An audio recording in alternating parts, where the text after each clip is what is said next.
bosmay tur, mana mikrofon test qilyapman. Bo'ldi. Yo, avaz zo'r eshitilyapti. Bo'ldi, ketdi. Hammaga To'xta, hozir bu bugun podkastda. Nima? to'xtab tur hozir. Nima hamma? Mayli, nima? Yo'q, hozir men bitta o'chiraman, mikrofonni o'chiramanda, farqi bo'ldimi yo'qmi shuni aytasan, tushundingmi? Bo'ldi mana. Как раз odamlar ham biladi. Gapir bu narsani. Hozir mana yaxshimi ovozim? Loren, hozir yaxshi. Men hozir o'chiraman, to'xtab tur. Hop. Endi mana AirPods so'zda aytdim. Gapirchi. AirPods'ing uncha yaxshi emas ekan. Farqi bilindimi? Bilindi. Mana hozir anaqada AirPods'daman. Hozir mikrofonni ulayman. Hop, ulaychi.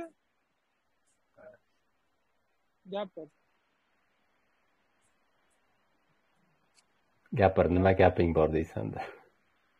Loren o'psim dolar sitamet demedimi? To'xta, ulayapsanchi. Allo.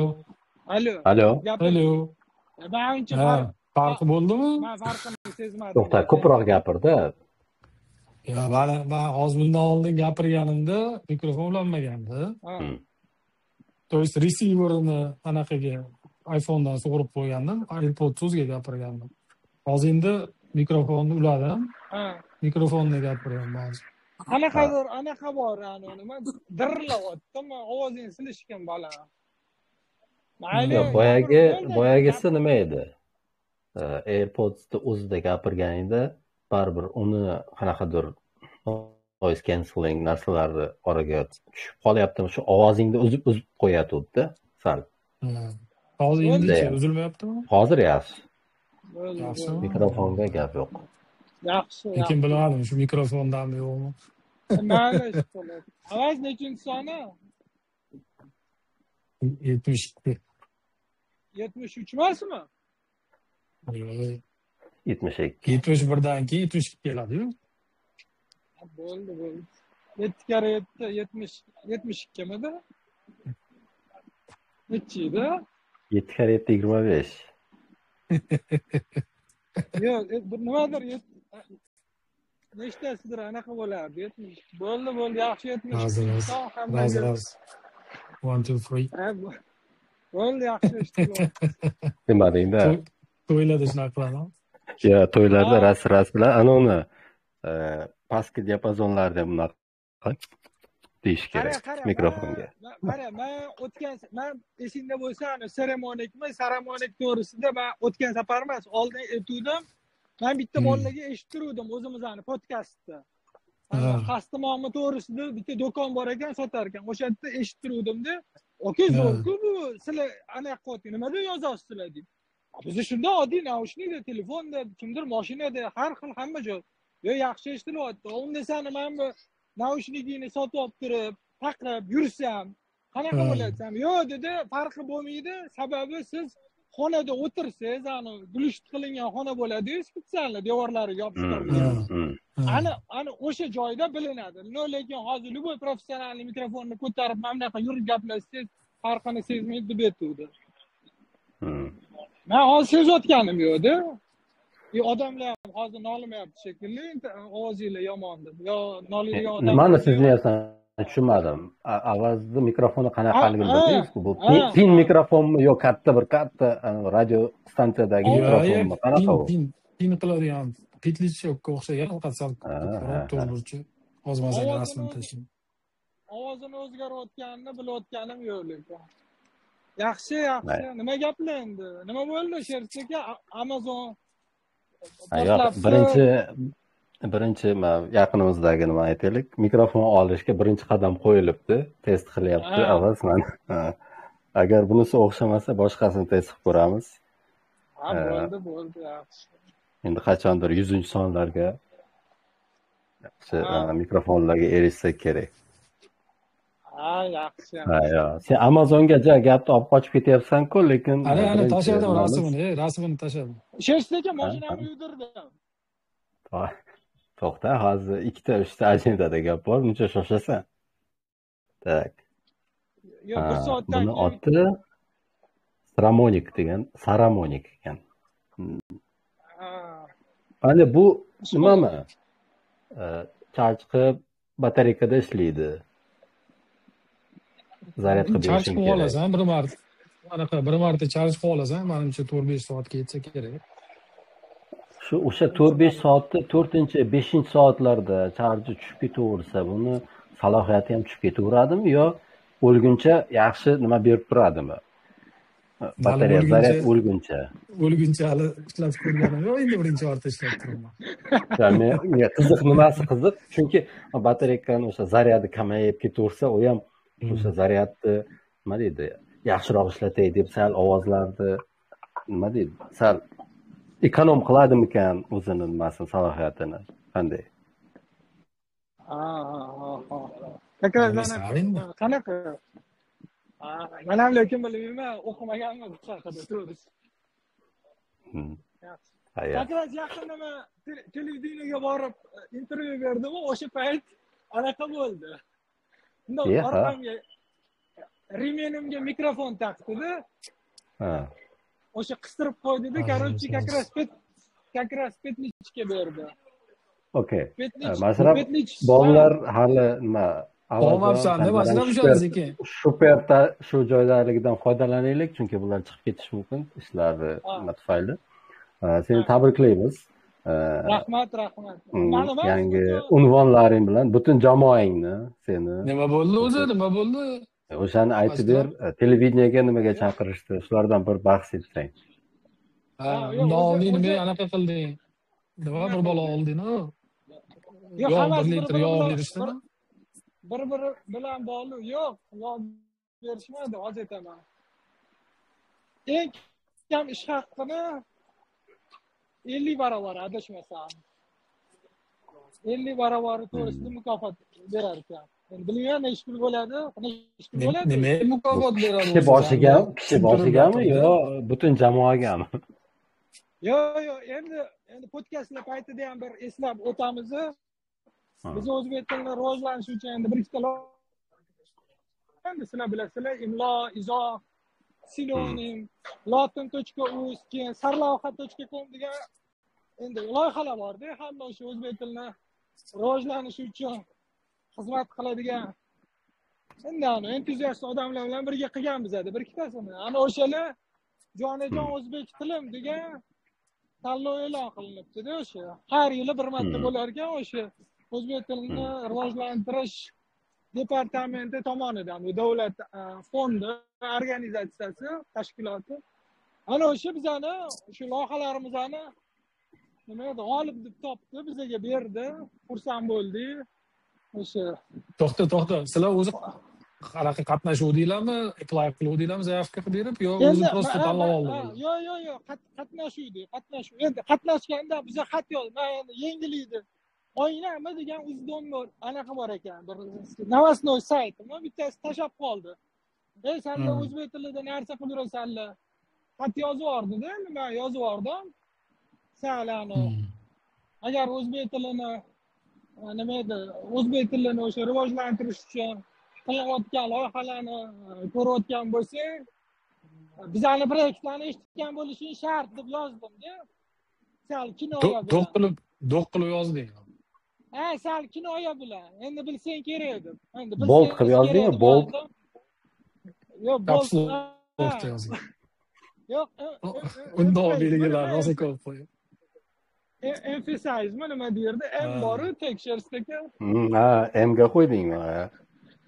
Qo'yib yozdim. Keyin ular o'sha chiqishdi. O'sha nima edi, o'sha davlat o'sha tashkilot direktori departament chiqdi, shunaqa e'tirof etildinglar, kelinglar dedi. Bordik biz. Atkat so'ramadimi? Yo'q, atkat so'ragan yo'q. Endi to'xtab tur, hozir birinchi oxirigacha eshitib olaylik. Tasmasdan xursand bo'lmadi, nima edi? Do'sting uchun. Men juda ham xursandman. Sen bilan farq uchun. Yo'q, storiesga qo'y, misol uchun do'stlarim meni g'olib bo'lishdi. Ishqilib chaqirishdi, bordik, o'sha anaqa nima edi? Alisher o'sha 16-ydi menimcha, 16-oktyabrda o'sha Alisher Navoiy haykali bor-ku, o'sha Toshkentda, Birjibay tarafda. O'sha poyiga gulchambar qo'ydik. Keyin mana nima edi, majoziy ma'nodami bir aylandik o'sha haykalni. sekin o'sha anaqaga bordi. Yozuvchilar majoziy ma'noda aylanmaysan. Sen aylangan bo'lsang, bu sen уже aylanding-da. Majoziy aylansang, bu xayolingda aylanishing mumkin-ku. bo'ldi. O'sha aylandi. Fizически, jismoniy aylandi o'sha. Jismoniy aylandi. Keyin o'sha yozuvchilar uyushmasiga bordi. Yozuvchilar uyushmasi yaxshi joyda joylashgan. Nima edi? Bahavo joyda. Bordi, kirdi o'sha. Endi bir necha yo'nalishlar bor, hammasini bilmayman. O'sha yo'nalishlarda nima edi? Dasturiy ta'minot, misol uchun kimdir anaqa qilgan ekan, rolik qilgan ekan o'zbek tili uchun, kimdir kitob yozgan, ish qilib, hamma endi ish qilganda, hammasini ishi yaxshi. Endi eshitib o'tirdi, o'sha biz o'sha dasturiy ta'minot bo'yicha yo'nalishda g'olib bo'ldik. Yana anaqa bor edi yo'qda, men endi sal gaplashdim endi. Kontaktlar bilan almashib oldik. Aisha AI'mi bor ekan, anaqa kakrazani narsa ekan. O'tgan safar sen bilan endi chatdami, podkastdami, sen offline gaplashuvdik, yani tekstni yo'q, audioni tekstga o'zgartirib o'girib beradigan narsa bor ekan, o'sha nima deydi? Bor, tekst nimadir deydi. Ish qilib o'sha Aisha ekan, o'shani основатель bilan ham o'sha gaplashib qoldik. Ular oldin matn bilan ishlagan. Elzot bilanmi? Yaxshi eshitmayapti o'zi. Elzotxon bilan gaplashdingmi deyman? Ha, Elzotxoning. O'sha Namanganlik bola, chustli. Unisini bilmadim, u haqida. Aytmadimi? Yo'q, aytmadim. Birdan aytaversa. Assalomu alaykum, men Namanganlikman deb. Ish qilib o'sha gaplashdi. Endi rasmga, videoga hamma narsaga oldi. Ish qilib shu bo'ldi, keyin o'sha paytda endi g'olib bo'ldi. O'sha tadbir yakunlandi. O'sha yakunlangandan keyin o'sha televideniyada ishlaydigan anaqa bor ekan, o'sha nima edi? Televideniyaga o'tmay turdi, masalan, orada bir ikkita savollar bor. Bu o'sha sizlar qanday hissalaring qo'shgan proyektlar ta'kidlanibdi. Bu faqat IT proyektlarga mo'ljallangan qanaqadir sovrin bo'ldimi yo umuman misol uchun qandaydir nashr, qog'ozdagi nashrlar? Shersdagi yani takrorlab o'taman, erta yo'nalishlar bor edi. Bizaniki o'sha dasturiy ta'minot degan yo'nalish bor ekan. Sen xohlasang men yo'nalishlarni o'qib beraman senga. Xo'sh. O'zbek tilining o'ziga xos xususiyatlari, muammo va yechimlari yoritilgan eng yaxshi ilmiy tadqiqot, o'zbek tilini raqamlashtirishga qaratilgan eng yaxshi dasturiy mahsulot, o'zbek tilining boy imkoniyatlari tarannum etilgan eng yaxshi badiiy ijodiy asar, davlat tili bo'yicha ommaviy axborot vositalarida e'lon qilingan eng yaxshi material, o'zbek tili targ'ibotiga bag'ishlangan eng yaxshi videorolik, o'zbek tilini xalqaro miqyosda ommalashtirishga xizmat qilayotgan eng yaxshi amaliy ish, o'zbek tilining xorijlik do'stlari tomonidan yaratilgan eng yaxshi ilmiy ijodiy ish. Mana shu sakkizta ekan. Mana shu anaqa. Bittami? Bitta. Mashhur anaqa xorijlik nima edi, do'stlari dedi-yu, o'sha yerda bir Turkiyada qaysidir o'sha Istanbul qaysidir institutida o'sha o'zbek tili kafedrasi bor ekan, o'sha bo'yicha dars o'tadigan yo'nalish anaqasi nima edi, o'qituvchisi deydimi, ish qilib o'sha endi ayol ekan, turkiyalik, o'sha nechi bir 20 yil, yo'q 20 yil emas, bir 30 yildan beri shu yo'nalishda dars berib borar ekan. O'sha nima, unga mukofot berishda chiqib gapirdi-da u. Gapirdi. Endi o'sha esimda qoldi. Keyin ikkita, men bilmayman qaysi направленияsi, endi ikkita yosh kattaroq o'sha anaqalarda nima edi? Odamlar edi, ular ham yaxshi narsalar qilgan ekan. Ana videorolikni ko'ra olmadik, sababi texnik sabablarga ko'ra play qilish olmadi-da. Play bosa olmadi, ovozi chiqmadi, nimadir bo'ldi-da. Lekin uni qilgan, rolikni qilgan, u ham bir 50 yoshligidan sal yosh kattaroq odam ekan, u ham yaxshi anaqa qilib berdi. Oti nima edi? Gapirib berdi, qanaqa qolgan. Videosini gapirib berdim. O'sha aytdi, endi bilmayman bu rolikni ko'ra olamizmi, ko'ra olmaymizmi, lekin deb o'zini o'sha anaqa nutqi bor ekan, o'sha nutqini yo'q, yaxshi bo'ldi. qiziq bo'ldi. Keyin o'sha Bu birinchi martami?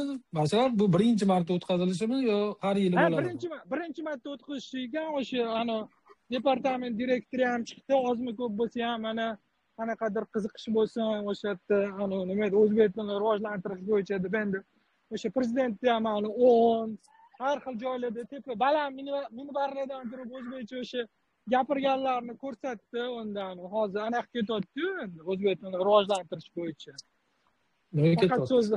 Faqat so'zda emas, ish, amal.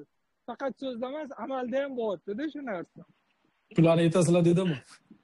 Ha, shuni aytasan dedi, o'zingga hozir men boshqacharoq gapiryapman. Endi televizion haqida gapir. Qanaqa qilib borib qolding? Yegan og'iz uyalardi sanmi? Keyin anaqa bo'ldi. Yo'q, o'sha ведущий chiqdi. Endi g'olib bo'lganimizga oldimizga keldi. O'sha sizlarni ko'rsatuvga taklif qilaman, mana shu kuni kelinglar dedi. Bo'ldi, xo'p, mayli dedi. O'sha 10 minut vaqt berdi, o'sha televideniyega bordi, ertalab 7:30mi? 7:30larda boshlandi menimcha. 7:30da boshlandi. Nimalarni gapirdi? Endi asosan Farruh gapirdi. Sen просто yonida borib kelding. Men suflyorlik qilib turdim. Farruh gapirdi. Sababi endi biz bilmaymiz-ku, necha minut bizga beradi. Endi 10 minut degdi. Ikkita endi bir 5 tacha savol beramiz deyilgan edi. Endi примерно 5 tacha savol beramiz. O'shani 5 ta savolni endi 2-3tasiga boshidagiga men buni gapiraman dedi. Xo'p, endi qolganini men gapiraman dedim. Endi o'sha vaqtimiz tugab qoldi, bo'ldi shu bilan. Birortasini ham gapira olmadim. Bo'ldi. Ya'ni nima edi? Keyingi proyektlar bo'yicha to'g'risida gapirilganda Learn Uzbek degan bir loyiha ham qilib qo'ymoqchimiz edi. Chunki o'sha chet ellik har xil endi bir ikkita odamlar keladi, Rossiya pasiya endi o'zbek tilini bilmagan. Ko'pincha so'raydi-da mendan. O'zbek tili bo'yicha bir narsa yo'qmi deb. Endi ana YouTube'ga kirib tiqilib yotibdi. Endi hamma YouTube video shaklida ko'rmaydi, o'qirmaydi, ko'ravermaydi o'sha narsani. Kimdir matn holida o'qiydi. O'shanga shunaqa narsa qilib qo'ylaring dedi. Shu bir loyiha haqida aytdim. Ish qilib o'shatdi, o'ziga xos bo'ldi. Primoy efir bo'ldi. Hech qanaqa dubl degan narsa yo'q. Sirazu sxodu gapirasan. Grim qildimi? Mashrab grim. Yo'q, grim qilmagan edi. Grim qilinmagan. Endi o'zi grim qiladigan holda emasmiz, o'zi yuzimiz yorug' menimcha. Soqolni oldim lekin. O'z soqolimni olib yuraman-ku men. Sani. Ana boshlovchi qizi nomerini oldingmi keyin olmadingmi? Avval bu shaxsiy temalaringni podkastda tashlab bersang bo'lmaydimi? Endi bu hozir yuzlab odam eshityapti. 20 million nima bo'ldi? 20 million naqd berdimi yo plastikka tashlab berdimi? Yo'q, hali tushmadi. Hali tushgani yo'q. Hali yo'q narsa hali. Yo'q narsa maqtanyapsan. Men bu yerdan berib, sen shuncha vaqtni berding. Yo'q, hali sog'liqlar yechilishi kerak. Sog'liqlar yechilib bilmayman qanchasi bo'ladi. Endi ko'ramiz. Ishqilib shunaqa bo'ldi. Qiziq experience bo'ldi. Endi men gap televideniyalarga chiqish qiziq anaqam yo'q-ku, nima edi? Qiziqishim yo'q. Boraman deydigan. Endi unda bir yo'lini qilsa borsa bo'ladi. Avval senda ham televideniya yo'qmasam shunaqangi radio nimalarda tajriba bo'lganmi? Yo'q, men faqat podkastga chiqqanim xolos. Aytaman-da endi ish davomida, karyera davomida. Yo'q. Men endi unaqa foydali ishni qilmaganman-da. Endi foydali emas, mutaxassis sifatida qanaqadir savol-javobga tortilmagan. Yo'q. Tortilgan. Ish qilib qiziq bo'ldi. Yana anaqami David qilmoqchimiz, she'ringni? Yo'q, men hozir aytmoqchi bo'lganim, Mashrabda juda ham tajriba bo'ldi. Mashrabda juda ham qiziq tajriba bo'ldi. Mashrab bir bor story. Bundan rosa 25 yil oldin, 2001-yil o'sha agar bilsang, o'sha internet kafe paytlari axborotdan kelib intervyu qilishgan bizda. O'sha ha. intervyu o'qigan payti axborotga chiqqan paytimiz bo'lgan. Mavzu nima edi? O'sha payti aholi internet bo'lsa kerak edi. internetga tez ulanish uchun nima kerak? Mana bu internet kartochkalar degani aslida o'zi nima? Tushuntirib bering degan mavzuda bir 10-15 minut intervyuga chiqqanmiz. Endi ularni nimasi o'tib ketganu, lekin bir 2 oydan keyin o'zimizni yurtimizga borganimizda seni ko'rdik bo'lganda, endi seni ham tanishyaptimi ko'chalarda hozir? Yo'q, tanishayotganim, chunki hozir men uchun televideniya ko'radimi, omon degan dastur edi endi. Ommaviy dastur ekan, ko'p odam bilar ekan. O'sha meni yurtim kanalida o'sha darhol men ko'rib turaman, ertalab choy ichgan turganimda ko'rib turaman, Mashrab. Assalom O'zbekiston bilan o'xshagan nimami? Shunga o'xshagan hamma kanallar hozir ertalab anaqa shou sifat qilib передача qiladi. Va har kun ertalab ko'rardim, faqat o'sha Mashrabga chiqqan kuni men ertaroq ketuvdim-da, uydan chiqib ketuvdim, shuning uchun ko'ra olmadim. Taqdir ekanda. Qaytarish iloji yo'q. YouTube'da chiqadi, YouTube'da.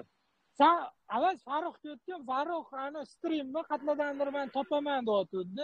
Yo'q, ular o'zi YouTube kanali bor, ofitsialniy o'sha kanalda. YouTube'da o'sha yerda anaqa qo'yadi hammasini. Menimcha 1-2 kundan keyin chiqadi. Omon dedingmi? Omon. 1-2 kundan keyin chiqadi. Bu anaqa g'alaba nafaqat meniki, balki sizlarniki ham, avval seniki, Sherstaki, sizniki, Sanjar, saniki ham. Chunki o'zbek tilni rivojlantirish uchun birga biz ham loyihalar qilamiz-da, nima edi? Mana shu yozayotgan podkastimiz ham o'zbek tilini rivojlantirish uchun qanaqadir bir ustunlardan bittasi-da. Chunki to'xta, sen qachon chiqding? Qaysi kun? Texnologiyasi orqali ana o'tkazadi-da. 16. Okay. Hozir mana 15 bilan 17 bor ekan, 16 ham bor ekan. 1 soatlik ko'rsatuv, 16 o'zi chiqibdi 4 kun oldin. Tonggi dastur. Men o'zim ko'rganim yo'q, bilmayman to'g'risi. Bilmayman. Endi Instagramda rasmlarni qo'ydi. Ko'p mehmonlar kelib ketgan ekan, o'shalar orasida sizlar ham nima deydi? Mehmon sifatida qatnashgansizlar-da, to'g'rimi? Ha, bo'ldi. Menga qiziq bo'ldi, nima edi? O'zi qanaqa ishlaydi? Yo, rahmat. Qanaqa ishlash? Endi qanaqadir baribir kamera ishlaydi, o'sha primoy protsess qiziq. Yerda o'tiribdi, misol uchun operatorlar bu yoqda o'tiribdi-da, primoy efirga jo'natadigan xona alohida turibdi-da, u qanaqadir strategik obyektmi hisoblanadi menimcha. U yerda zadershkani men ko'rdim. Bir 5 sekundmi shunaqa 5 sekund, 3 sekundlik zadershka bo'lar ekan adashmasam. Chunki bu yoqda anaqa gapirib turibdi-da, yani vedущийlar o'sha. Teleboshlovchilar. Televizor ham turibdi-da, yerda u sal zadershka bilan ketyapti. Ayoqda o'sha yopiq xonada yerga hech kimni kirgizmas ekan-da, o'zi 4-5 ta odam o'tiribdi, u primoy efir ketadi-da. O'sha 4-5 sekundlik zadershka har doim men endi bilishim bo'yicha har doim bor. Bu bir narsa deb yuborsang, sразу o'chiradigan qanaqadir nima kerak. Latency. O'sha titrlar yozamiz. Isminglar, otinglar, familiyalarni aytinglar deb aytdi, o'shalarni aytdi, o'sha titrlar chiqibdi. O'sha momentlar nima texnikalarni ishlatadi, nima texnologiyalarni, shu endi qiziq bo'ldi. Endi bir qo'shiqchi ham bor edi, adashmasam Andijonda. Qo'shiqchilar kelibdi. Yo, 16-kuni umuman boshqa odamlar-ku, nima? Masraf. 16-kuni bir qo'shuvchi keldi, qora kostyum dedi. Oq ko'ylak, qora kostyum. Ana o'sha, uni o'sha yerda bossangiz, menimcha bo'lsa kerak. Agar olib tashlashmagan bo'lsa. Biz zerikarli bo'lib ketdi. Zapis Mashrab hozir zapis bo'lyaptimi? Zapis bo'lyapti. Zapis bo'lmasa turib gaplashib yurdi-ku. Zapis bo'lib ketdi. Bo'ldi. Mana. Ishqilib shunaqa bo'ldi, qiziq bo'ldi, endi o'ziga xos experience. Endi bunaqa experience oldin bo'lmagan. Men endi qiziqmayman endi. Endi entuziast mehnatlaring qanaqadir e'tirof topibdi-da. Endi tabriklaymiz. Uni faqat 21-o'zbek tilini o'sha o'zbek tiliga davlat tili maqomi berilgan kun emas, har doim eslab tursa yaxshi bo'ladi deb o'ylayman. O'zi 89-yil berilgan ekan-da buni. Ungacha hech o'zbek tili bu davlat tili deb o'sha o'sha sovet paytida bu anaqasi bo'lmagan ekanda, maqomiga ega bo'lmagan ekan.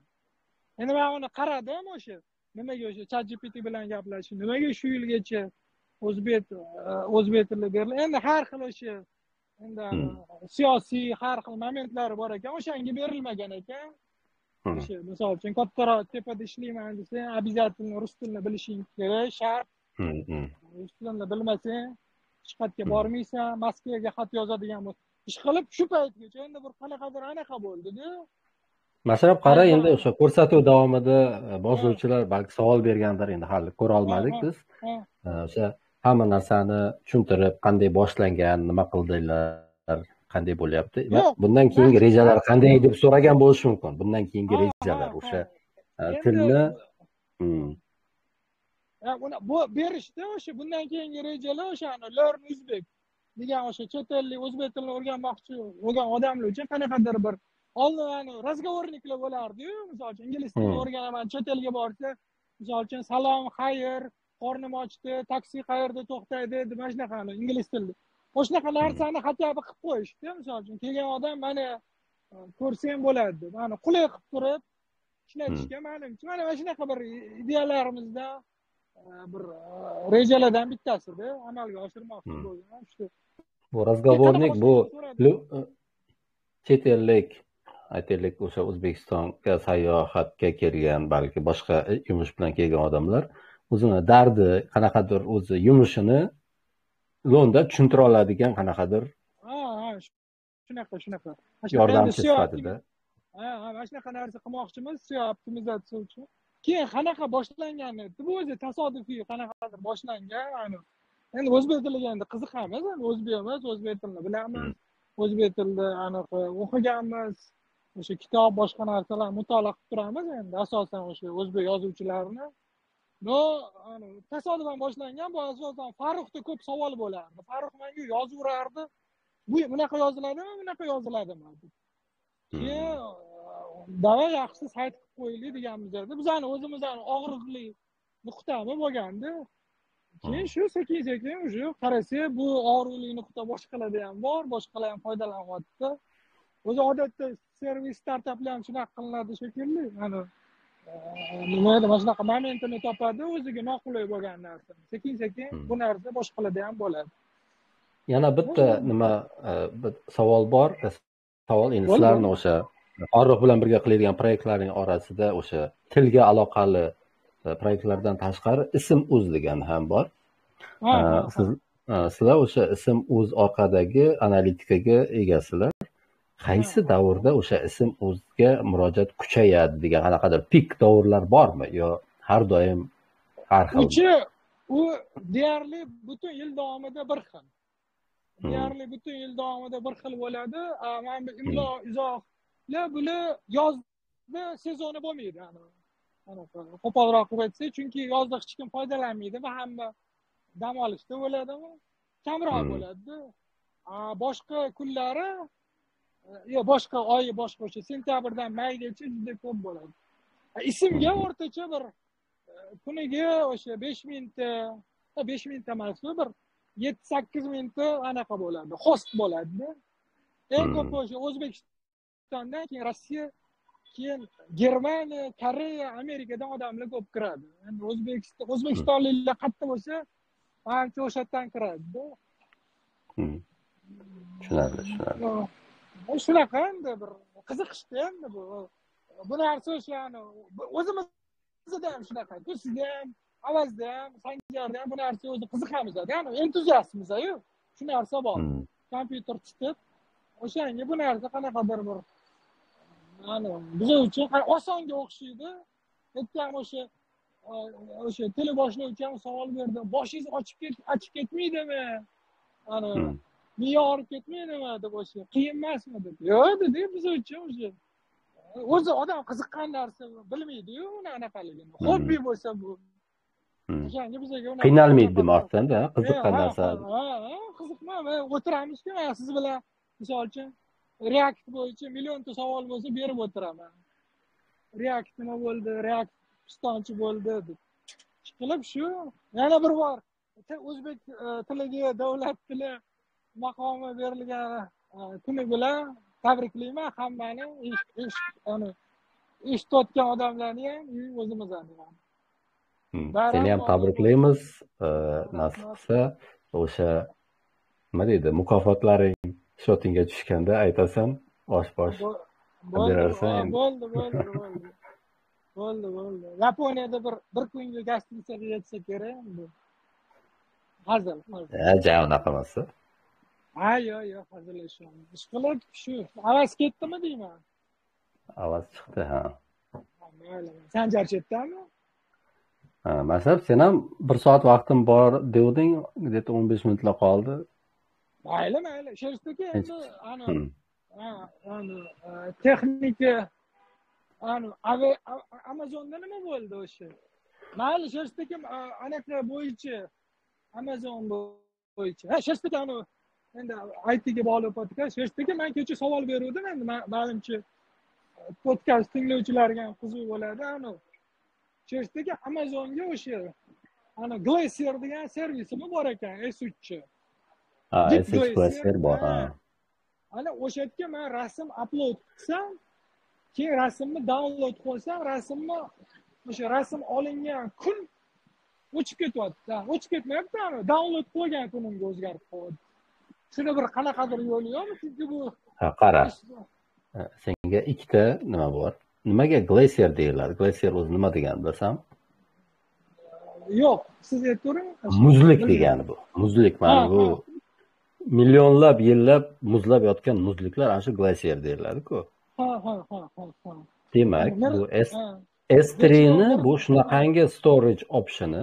Endi hozir AWS bilan ishlamaganimga bir 6 yilchalar bo'lib qolyapti, 5 yilcha. Lekin Glacier bu misol uchun S3 da juda ham ko'p datang bor deylik. Lekin hammasi ham har kuni ishlatilmaydi.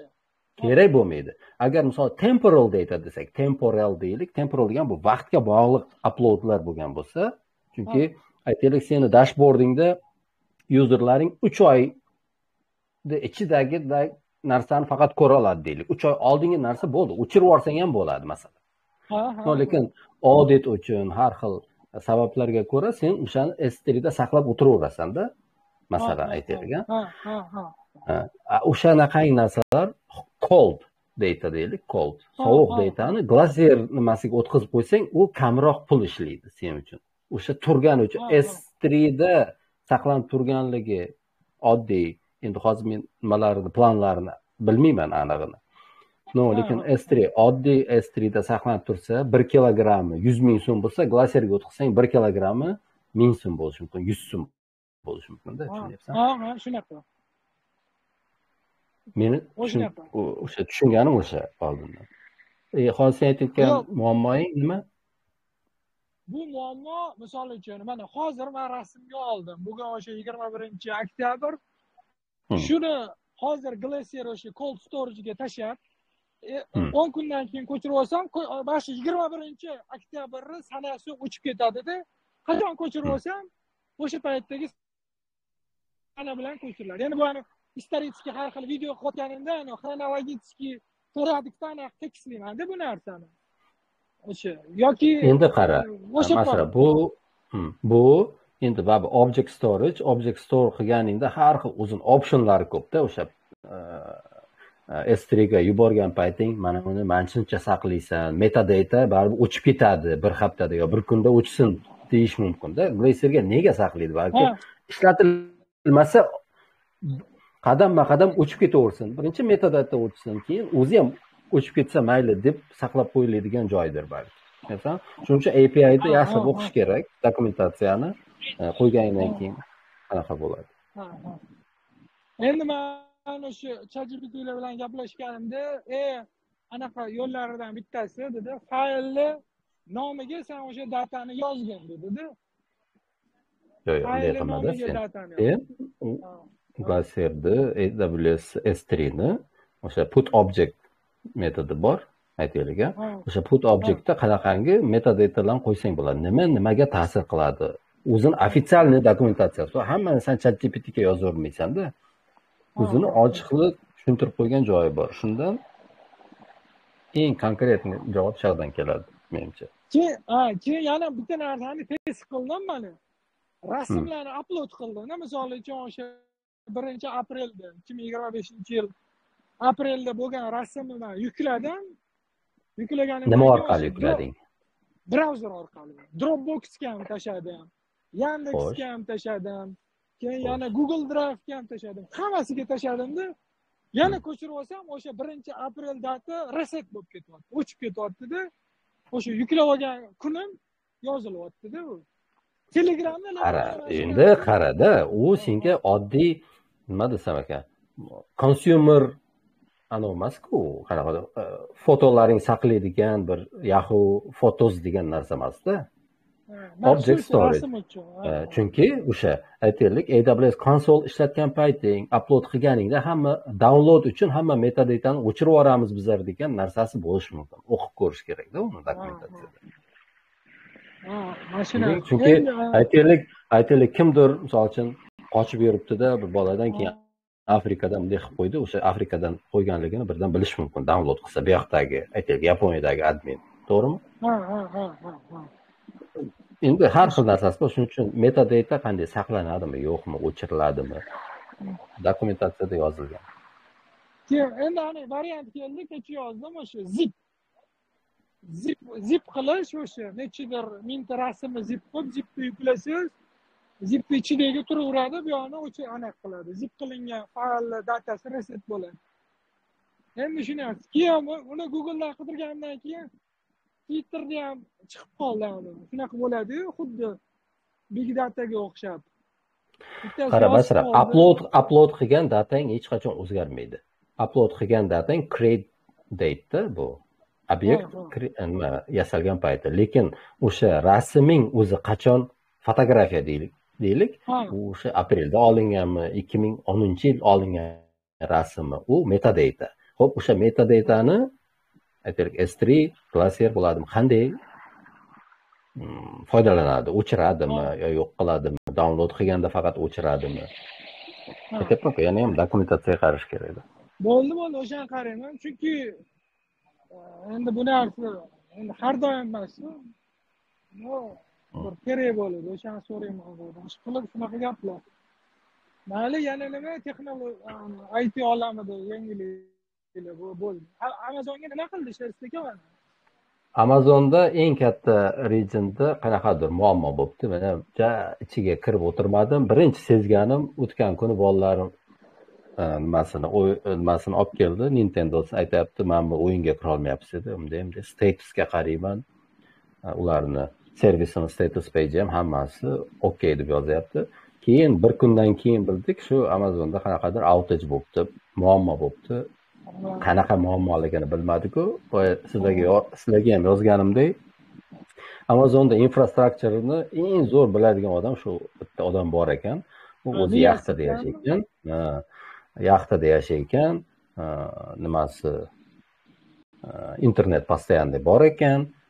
O'sha Amazonda o'sha incident response page'iga qarasanglar, statusda update'lari bor. O'sha joyga ismini yozgan. Yaxtasini mana shu yerda bir marta to'xtatdi. Keyin 4 minut, 5 minut ichida o'sha muammo hal bo'ldi deb yozilgan. O'sha screenshot tashladingiz, o'sha joyini belgilab qo'ygan ekan. Shunaqangi nima deydi, kuchli injenerimiz. Bu anaqani eslatib yubordi. O'tgan sonda bizni gaplashdingmi, gaplashmadingmi bilmadim. Mana Koreyani o'sha nima edi, davlat tashkilotlarini bir qanchadir qismini ma'lumotlari o'chib, yo'q, yonib ketdimi, nimadir bo'ldi. Kimdir o'sha data injenermi, kimdir o'zini ostimi, nimadirlar bo'ldi. Esizdami ham bir 2-3? Yo'q, uni eshitmadim. Uni eshitganingiz yo'qmi? O'sha mana shunaqa bo'ldi-da, yonib ketibdi, juda ko'p informatsiyalar o'chib ketgan.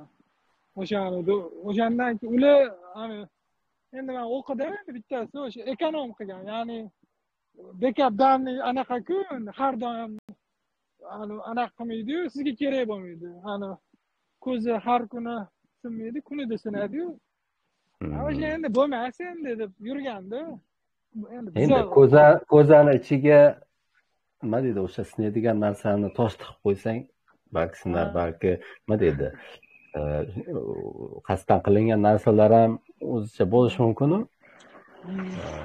Bu Koreya emas, Yaponiyani nimasida 2003-yillarmi, o'sha 2005gachada, 2005 emasida, undan oldingi yillar pensionniy fondni qanaqadir kompyuterlarda muammo bo'lganmi, 2 millionta odamda umuman pensiya haqidagi anons yo'q bo'lib ketganda, ma'lumotlar. Bo'ldi, yo'q, pul ham yo'q, ma'lumot ham yo'q. Kim qanday ta'minlaydi uni? Ana shunaqangi muammo chiqqani esimda, lekin Koreyadagini eshitmaganman. O'sha ekonomikda o'sha nimada pulni tejash maqsadida. Keyin qatras bugun yangilik chiqdi. Endi bizda ham qattiqdir o'sha nima edi? Prezident qo'l qo'yibdimi, qaror qabul qilibdimi, nimadir bo'libdi. O'sha davlat tashkilotlari o'zini serverida emas, boshqa yerda saqlayotgan ma'lumotlarni debdi endi. Davlat tashkilotlari endi baribir davlat ichida qanaqadir o'ziga mustahkam nimalarda saqlanishi kerak. Yaponiyada ham o'sha narsaga juda ham urg'u beriladi-yu. Oxir oqibatda qarasang, ba'zi serverlar AWSda, ba'zisi GCPda, shunaqangi baribir palaparchilik bor. Yana bir yangilik, agar ko'rgan bo'lsanglar, o'sha AWS mana o'tirib qolgandan keyin DHH chiqib, ularni kompaniyasida oxirgi AWSga bog'liq bo'lgan narsasini hammasini ofis hammasi yig'ilib delete qildi akkauntini. Ko'rdinglarmi? Yo'q, uni ko'rmadim. AWSdan bo'ldi, biz qutuldik dedi. Ular o'sha server jihatidan ancha oldin migrate qilgan ekan. Nega mana shu 2 yil yana ham kutishga kerak bo'ldi deganda, bu 4 yillik S3 ni o'zini kontrakti bor ekanda, o'sha 4 yilda yangilanadi ekan. Cancel qilaman desang, 4 yil tugagandan keyin cancel qilasan. O'sha S3 ni hamma datalarini o'zi o'tkazib oldik. Serverlarimiz hammasi o'zimizni CDN storage'larimizga, bu object storage'larga qaraydi-yu, lekin prosta akkauntni cancel qilishga yana prosta vaqt ketdi dedi kontrakt bo'yicha. Xuddi o'sha bugunda AWS muammosi bilan shu bir kunda akkauntni delete qildi. O'sha Koreyada o'chgandan keyin bir ikkita har xil maqolalar chiqdi, o'shani ko'pincha namuna deb ko'rsatishadi. O'shingiz ham yaxshi bilasiz. Endi qaysidir podkastlarda eslatib o'tgansiz. Backup qilishni qonun qoidalaridan bittasi, eng birinchi qonun qoidalaridan bittasi ma'lumotlar har xil joyda bo'lishi kerak edi. O'shani Estoniyani o'sha IT o'sha davlat o'sha sistemasini aytdi. Ularda o'sha bittasi o'zida turar ekan, bittasi Shvetsariyada turar ekan, yana bittasi qayerdadir turar ekanda, o'zida turmas ekan ma'lumotlar. Nechtadir serverda turar ekan, shunga amal qilishmagan deb, koreyaliklarni saralanib qilishdi, qo'yishdi odamlar. O'sha Amerikani ham aytdi, Amerikani ham endi katta-ku davlat. Kattaligi ham bor, o'sha texnologiyalarda o'zi borda qara. Estoniya aholisi kichkina bo'lganligi uchun tez manevr qila oladi, aytaylik-da. To'g'rimi? Davay, hammamiz bugundan boshlab aytaylik, o'sha alfavit bo'yicha o'zimizga ID chiqaramiz dedi. Harflar bilan raqamlar qo'shib. Uni test qildi, 1 yildan keyin bo'ldi. Harflar chiqarib oling, faqat raqamlar bilan ID qilaylik desa, uni tez implement qila oladi-da. Tushunasizmi? Tatbiq qilib. Oldin qilgan xatosini orqaga qaytarib, sal bo'lsa ham o'zgartirdi. Lekin Amerikaga o'xshab, masalan, social security number deydi, boshqa deydi, qanaqadir o'zlarini qog'ozda ishlaydigan sistemalari bor, aytaylik.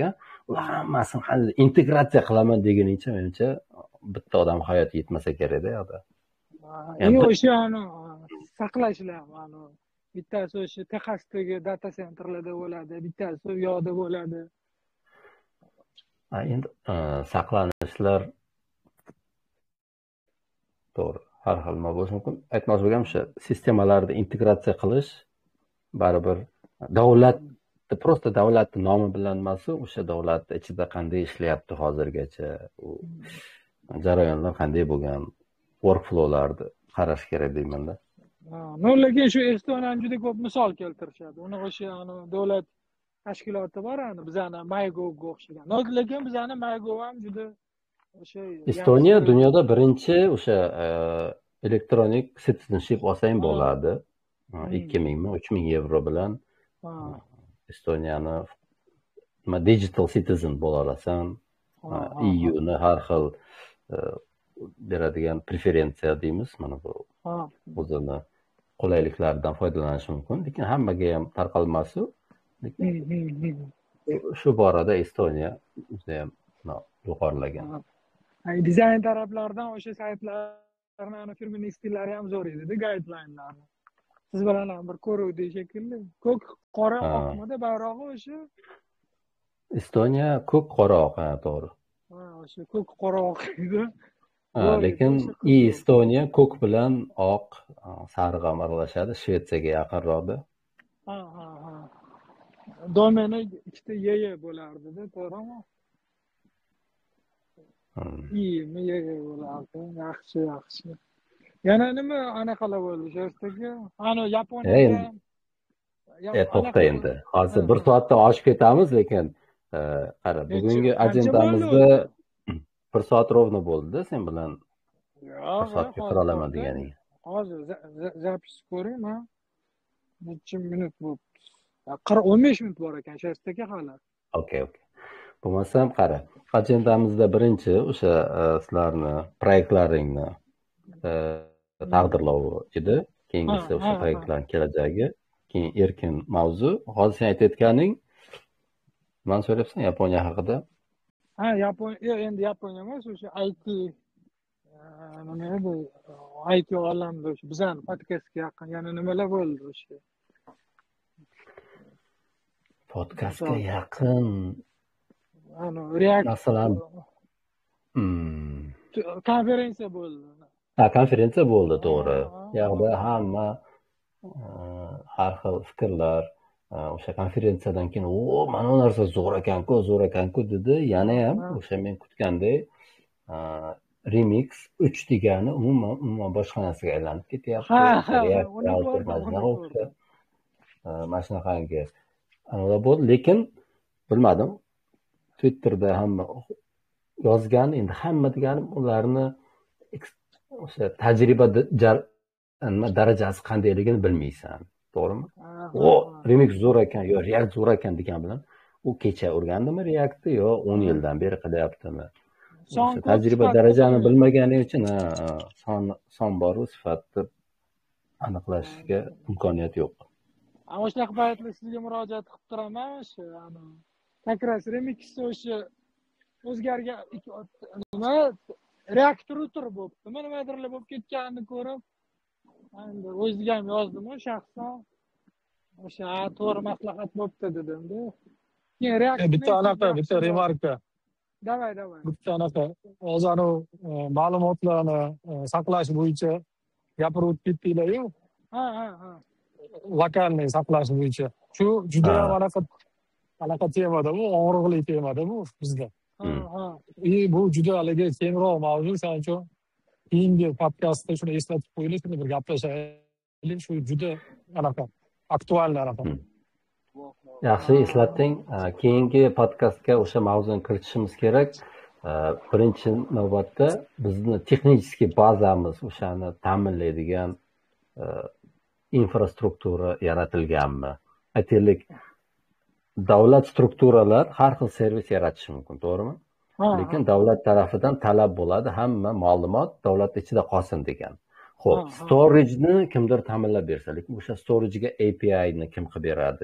Nima deydi? Interface'ni. O'sha hamma tanimagan boshqa developerlarga qulay bo'ladimi yo yo'qmi degan mavzu haqida gaplashsa bo'ladi-da. To'g'rimi? S3 bilan ishlash hammaga qulay. S3ni o'sha interfeysi, o'sha API'lari hammaga ma'lum. S3 API asosida o'zimizda qanaqadir storage qilsa bo'lar balki. O'sha mavzular haqida keyingi bizda o'sha gaplashsak bo'ladi. Bir tanish aytuvdi, anaqa yaxshi qilgan buni deb. API'larni do'st bor, bemalol boshqa odamlar, misol uchun uchinchi ishlatuvchimi nima deydi?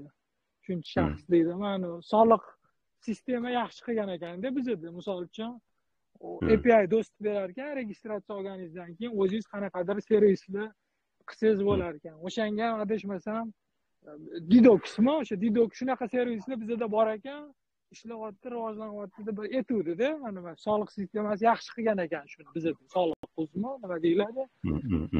O'sha narsani.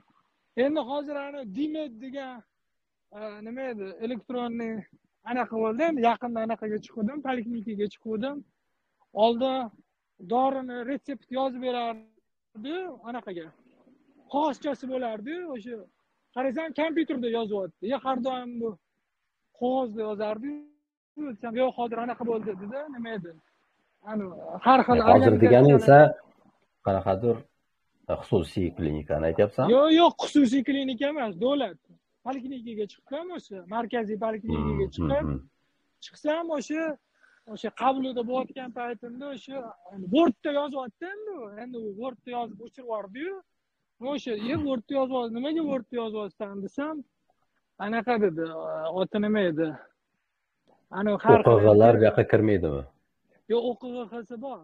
O'qig'isi bor. Anaqa oti nima edi?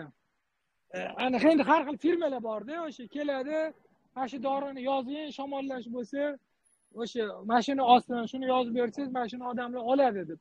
Ana o'shanga qarshi qanaqadir bir anaqa qilingan edi, yozmaslik uchun. Yozmaslik uchun o'sha baryer qilinyapti. Keyin o'zini sistemasiga kiritilgan dorilarni yozar ekan. Menga endi ochib ko'rsatdi-da. Mana bu yerga misol uchun mana yangi qabul qilib yozaman, mana bu yerda senga dori yozmoqchiman dedi. Mana senga nima edi? Pankreatin degan dori yozmoqchiman. Mana hozir yozsam chiqadi dedi-da o'sha. Unda pankreatin deb yozuvdi, chiqib keldi. Mana shu dorilarni senga yoza olmayman dedi. O'zimcha mana bu dorini yoza olmayman dedi. Qarshi kurash maqsadda, yaxshi, zo'r. Ish qilib shu Dimet hozir endi rivojlanyapti-da, endi davlat qilyapti bu narsani. Endi bilan o'sha API qilib turib ochib bersa, boshqacha har xil nima edi? Tibbiy sistemalar ham yanada rivojlanadi-da.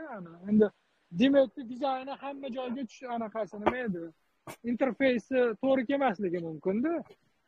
O'sha API endi oldin masalan esingda bo'lsa gaplashgan endi oldingi epizodlarda o'sha medical record degan narsa bor. O'sha medical recordlarni ayirboshlash, klinikalar ora qanaqadir formatga keltirish degan narsani HL7 mana shu format o'zi bor. Open formatda u. Nima edi oti? O'shani o'qidim.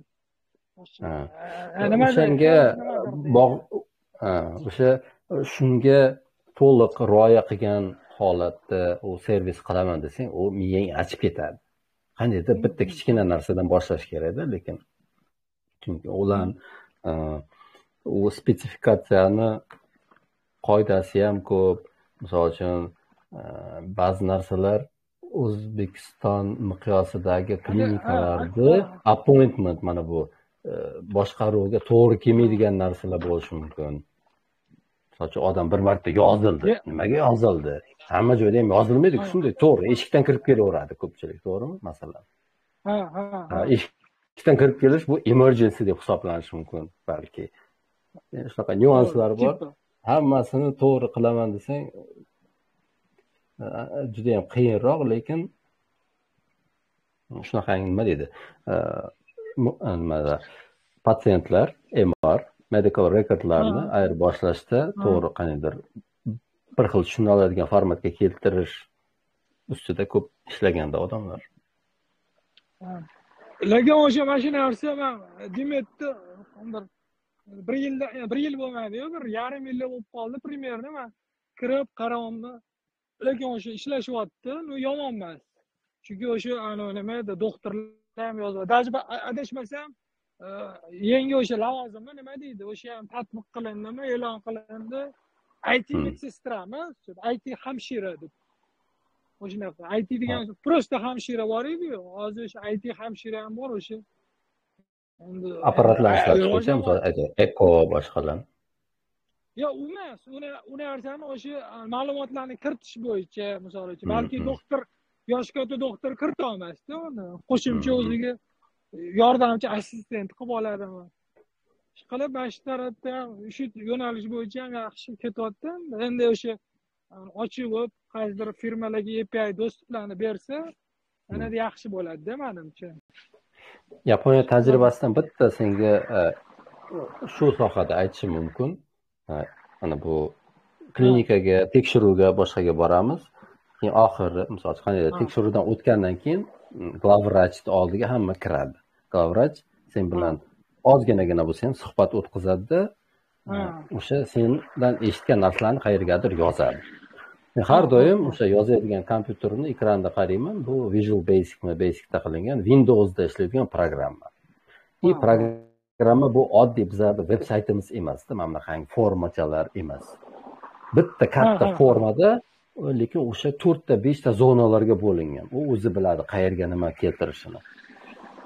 Buni asosida nima yotgan? Oldin hammasi qog'ozda bo'lgan-ku. Qog'oz bunday blanka bo'lganda, qog'oz qanday 4 ta 5 ta yo 8 ta qismga bo'lingan, chizib, har xil joyga har xil narsani yozilgan. Mana bu yerda bu odamni allergiyalari bormi yo'qmi? Yo'q deb krest qilib qo'ygan. Misol chap tarafiga bunga qaysi dorini yozib beryapsan, pastiga mana o'sha bitta katta blankaga qilingan narsa app qilingan. Windows'da ishlaydi. Ular o'sha narsaga o'rgangan.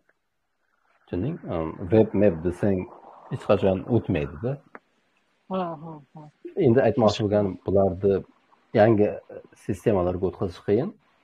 Bizlarda o'sha narsa hali yo'q bo'lganligi uchun men yangi sistemadan o'rgatish osonroq bo'ladimi deyman-da. Shuning uchun yaxshi yangi sistemada boshlasa blankalarga qaramasdan. Uni anaqadan ko'rdim. U Windows app, uni ham kompyuter Windows ekan, bitta ikonkacha turadi. Endi Windowsda qilib qo'ysa bo'ladi-yu. O'zingiz anaqa ochasiz, yog'ini web view-ni ishlaydi-yu, yo'qda ham frame nimadir qilib. Elektronda qilib yuborasan yo tavrida? Qilingan ekan. Chunki bundoq ikonkani bosib ochganda adres barlar yo'q edi. Buni qarab turdim, shunaqa narsa qildim. Endi bo'pti, chunki men haqimdagi ma'lumotlarni o'sha davlat organizatsiyalari almashib, o'sha rasmim o'zi sirasi chiqib turadi yo'qda. Просто nima pinfilmi o'sha kodni berganman. O'shani kirib registratsiya qilayotganimda so'ragan bo'ldi. Sirasi avtomatik chiqib ketadi. Bugun lekin sal ishlamadi, anaqa bo'ldi. Har safar kirganingiz bilmayman, update bo'lgan payt AWS tanmikan? Bilmayman, logout bo'lganda anaqasi ishlamadi. Yana logout bo'lib ketgan, yana bir ikkinchi marta kirayotganda face anaqa qiladi, checkma qiladi, face ID tekshiradi. Chapga qarang, tepaga qarang. O'sha narsa sistema ishlamadi. Nimadir bad klient errormi nimadir deb yozdi. Soqoling olganing uchundir balki. Bilmadim. Endi pasportga tushganimdan soqolim olingan edi. Ish qilib anaqa bo'ldi. Ota nima edi? Kirmadi-da, unda qaramoqchi edim o'zi. Chunki poliklinikaga chiqsa, sizga anaqa yozadi-da, misol uchun yo'naltiradi. Yo'naltirilganmisiz degan hozir o'sha ibora ko'p ishlatiladi-da. Yo'q desa, sizni yo'naltiradi o'sha vrach. O'sha yo'naltirilish bilan yo'naltirilmagan o'zing to'g'ridan-to'g'ri borsang deylik, men bu stomatologiyaga o'zing prosta kirib borsang, mana shu muolajalar senga 10 ming so'mga tushadi, lekin yo'naltirilsa, o'sha narsa senga 3 ming so'mga tushishi mumkin. O'sha yo'naltirish orasidagi qanaqadir ular o'ynaydimi? Referral deydi, yo'naltirish degani, to'g'rimi? O'sha narsa sirasi avtomatik o'sha Dimet appda ham chiqadi, ilovada ham paydo bo'ladi. Men bundoq qaragan. Misol uchun doktor tekshirdi, nimadir yozdi-da, mana bugun o'sha chiqqanimda yozdi. Men o'sha narsani Dimetga kirib ko'ra olaman, o'zi nima yozuvda deb. Unda ichki anaqaga kirsam, o'sha yerda yozilgan bo'ladi. Endi yaxshi, zo'r ketyapti. Bu ham Uzinfocom nimasi proyekt ekanda. Uni bilmayman, kim qilgan. Tagiga Uzinfocom deb yozib qo'yibdi, shunga aytyapman. Uzinfocom endi ish qilib yaxshi qilinsa, do'stlik berilsa, o'sha menimcha yaxshi bo'ladi. Chunki Dimet misol uchun qotsa hamma Dimetga qarab turmaydi-yu. Faqat o'sha serverlarni yaxshi qilib qo'ysa, Zalib shunaqa bo'ldi. ulardan shu nima deydi, Maygo, serverlar qatnashligini tilab qolamiz. Maygo lekin juda maqtashadi. Sherzaka Ashraf, sen 15 minutdan ancha vaqting o'zi nimaga yetib qoldi? Bir soat vaqtim bor edi o'shanga. Yo'q, menimcha yomon gaplashmadik. Yaxshi Yana bir bo'ldi. marta yana bir marta o'zbek tili kuni bilan hammani tabriklayman. Yana bir marta seni ham tabriklaymiz. Unvonmasi bu e'tirof bilan. E'tirof. Hamma tinglovchilarimizga rahmat. Agar oxirigacha eshitgan bo'lsalar, bugun 72 sonini yakunladik. Keyingi sonlarda avval yaxshi katta mavzuni tashlab ketdi. O'sha fuqarolarga tegishli ma'lumotlarni davlat hududi ichida saqlash to'g'risidagi va qiziq tema bo'ladi. Yana keyingi sonlarda Yo'q, qiziq tema bo'ladi. Eshitib turishlarini so'raymiz. O'sha yozamiz, qilamiz, yanada tezda ko'rishamiz, harakat qilamiz. Masalan, shu zapis so'ziga bir o'zbekchani topib bersang ekan, zapisni o'chiraveraymi? Bo'ldi, o'chiravering. Hammaga rahmat, sog' bo'lishsin. Rahmat.